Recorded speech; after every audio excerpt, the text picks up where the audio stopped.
Okay, so right here, I have my very first 360 camera. And I have loved the way these have looked. I think this would be really cool to film skateboarding, but more importantly, really cool with filming travel videos. Me and my wife really like to travel. We have our honeymoon coming up, which is going to Bora Bora, and I really want this. It's waterproof, and I don't have to worry about trying to get the angle. The best part about 360 cameras is that you just kind of hold the camera, do whatever you want, and then in post, in editing, you can then move it around because it's filming in 360. It just films everything, and then in post, you can then go back and get the shot that you want. But I'm even more excited because this got lost in the mail and has finally arrived. USPS is not the best. They had a couple mistakes, but we got it all sorted out. So I'm really glad that it's actually here. This cost me about 500 bucks total, and I almost lost all of that because they almost lost my package. But I'm really excited. Let's get into this unboxing.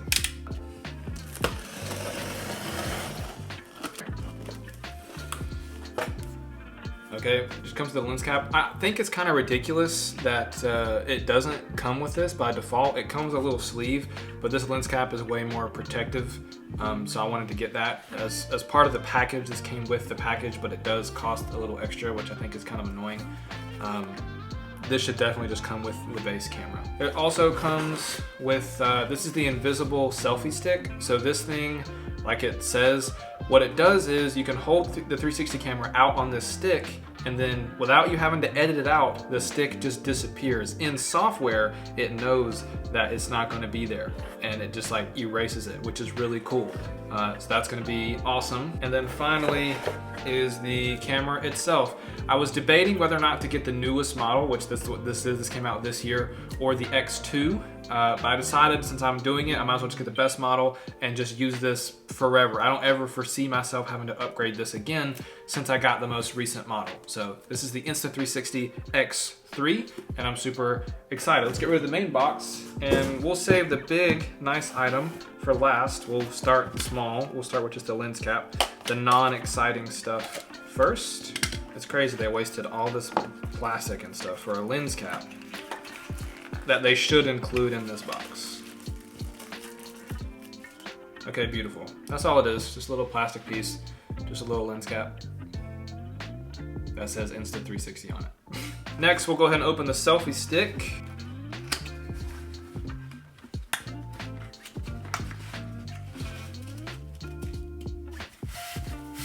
Oh, it's small, but it is way heavier than I anticipated. This thing is like, it is metal.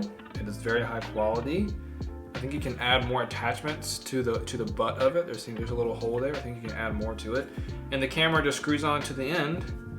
And how long does this get? Yeah, I'd say that's pretty doable. It's out of the frame. And yeah. And what we've all been waiting for now, the camera itself.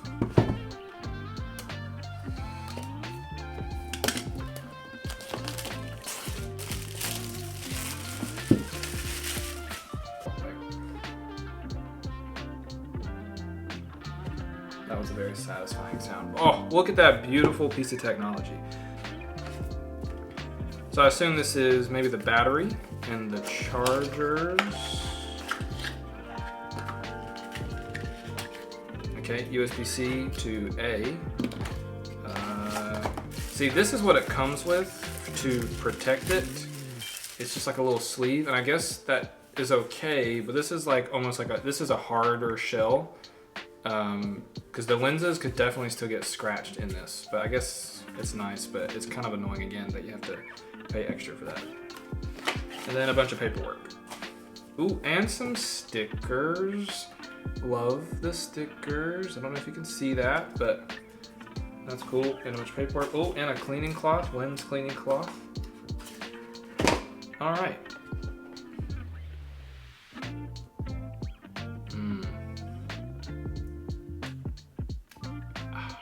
Very satisfying.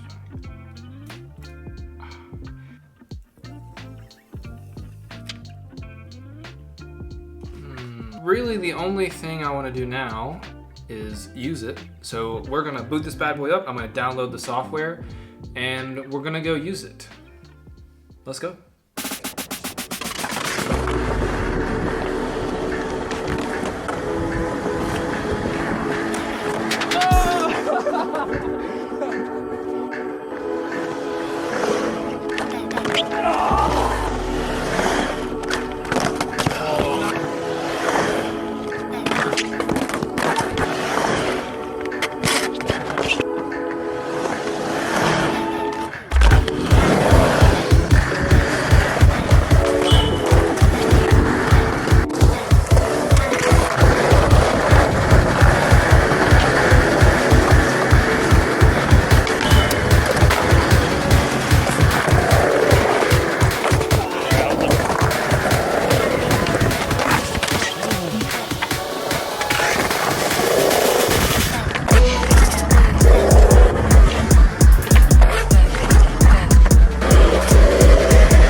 this little camera has been so much fun to use. I've actually had more fun filming other people than I have filming myself. I will say it's pretty awkward to hold on the selfie stick and do tricks, and it's also really scary because this is such an expensive piece of equipment. Like if you were to fall on a trick and selfie stick falls and this thing smacks the ground, once you break a lens, I mean, it's done. I paid for the 1-year warranty, but the warranty only pays for one repair or replacement. So if I break this thing once, it covers one replacement of that. And I think the other repairs or replacements are slightly cheaper and I don't have to pay full price. I'm not sure of the full details, but I do know that I get at least one replacement or one free repair if this breaks. So I am kind of being a little more risky with it during this first year because I paid for that. One thing I haven't done yet is test it in the water. I haven't done that yet. I've heard that because the lenses are the way they are, when it's underwater, you can't really do the 360 camera mode, but you can still film with one lens and it'll be just like a GoPro or something that can only film in one direction, which I'm perfectly okay with. I'll have to try that soon because I really want to test it before we leave for Bora Bora because I don't want to miss a good shot. So I've definitely got to check out what this thing does underwater. So this has been my first impressions as a skateboarder using the Insta 360 X3. Honestly, freaking love this thing. This is going to be used in almost every one of my videos now. It's just so good for filming yourself. You can just set the tripod and do a trick and you can watch yourself go across the screen. It's so good, and it's really good for filming the homies. So if you're like the local filmer at the park or something, there's always that one guy that's always down to film people and you don't have the money to spend on one of those like super expensive skateboarding cameras that you always see. This is a good option because you don't have to worry too much about getting the framed shot right. But you know, you can get super close and get really unique angles with this thing. So I would recommend this to any skateboarding filmer who is kind of starting on a budget. And I know $500 seems like a lot, but it's cheaper than a phone. So if you're using your phone already, that'd be great. But if you want to take it to the next level, you could maybe invest in one of these to really get some cool shots while skateboarding. Thank you guys so much for watching. If you want to see me use this more and test it out even more, consider subscribing because I'm definitely going to use this a lot more and probably do an update in a couple weeks once I've really tested this out. And yeah, if you like this video, hit the like button and I'll catch you guys in the next one. Peace.